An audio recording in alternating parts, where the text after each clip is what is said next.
Hello guys, welcome to my YouTube channel. For this video ay papakita ko yung solar setup ko na ginagamit ko tuwing burnout. Paano masabi? Tinatanong ko nga nagdodroga. Bale, ito siya guys oh.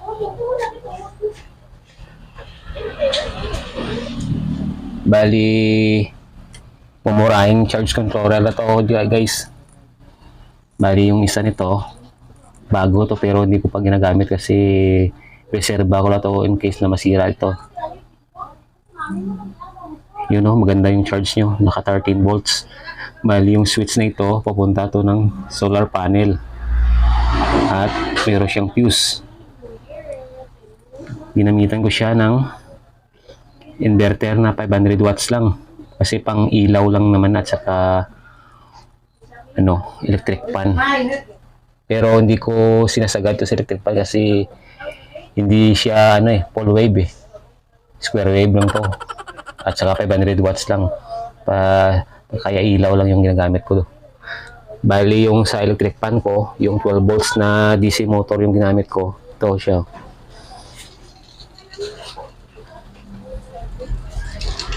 Subukan natin. Ito. Nakakabit na yan. Tapos may alligator clip siya dito. Bali positive to.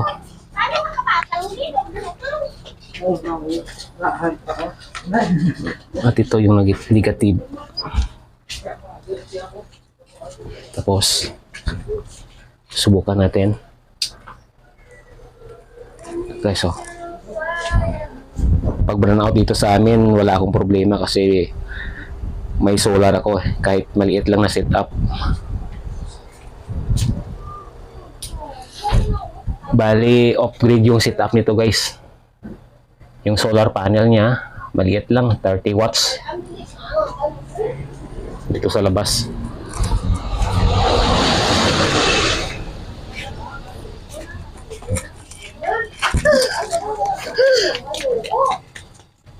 Doon sa likod ng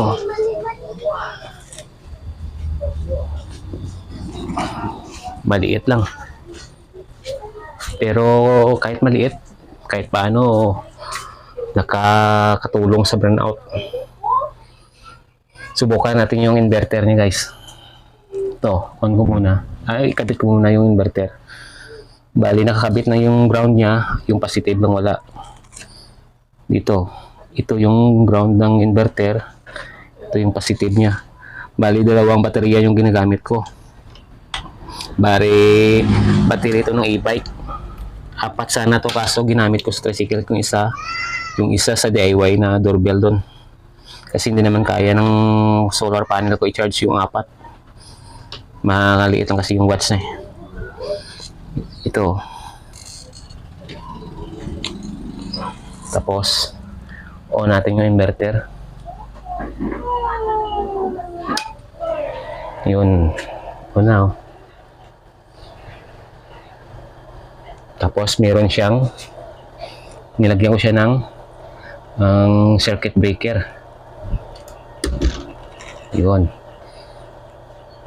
Bali ito yung ilaw guys nung ginawa ko.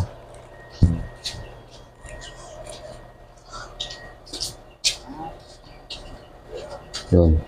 Yun yung wiring niya. Saksak natin.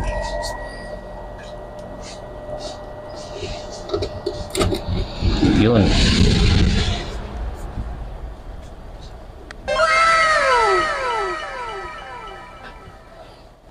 Mas maganda sana ito guys kung mga malaki yung solar panel ko. Hindi lang bababa sa 100 watts. Okay na. Wala pa kasing budget Yun.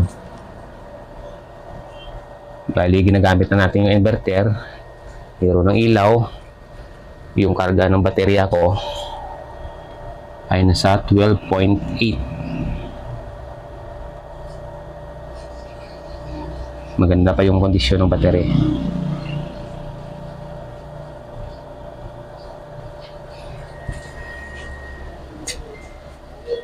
Dito yan sa loob ng bahay ko, guys.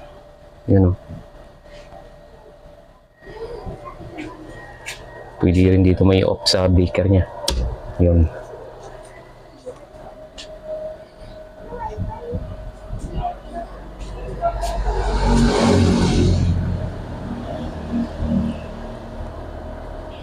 Off natin.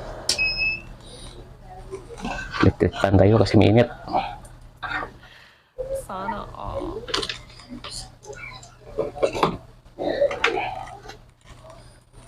Kailangan guys madiskarte ka para kahit paano may gagamitin ka. Ito siya oh.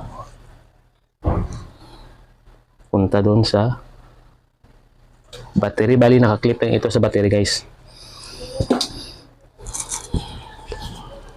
Yun. Lakas oh.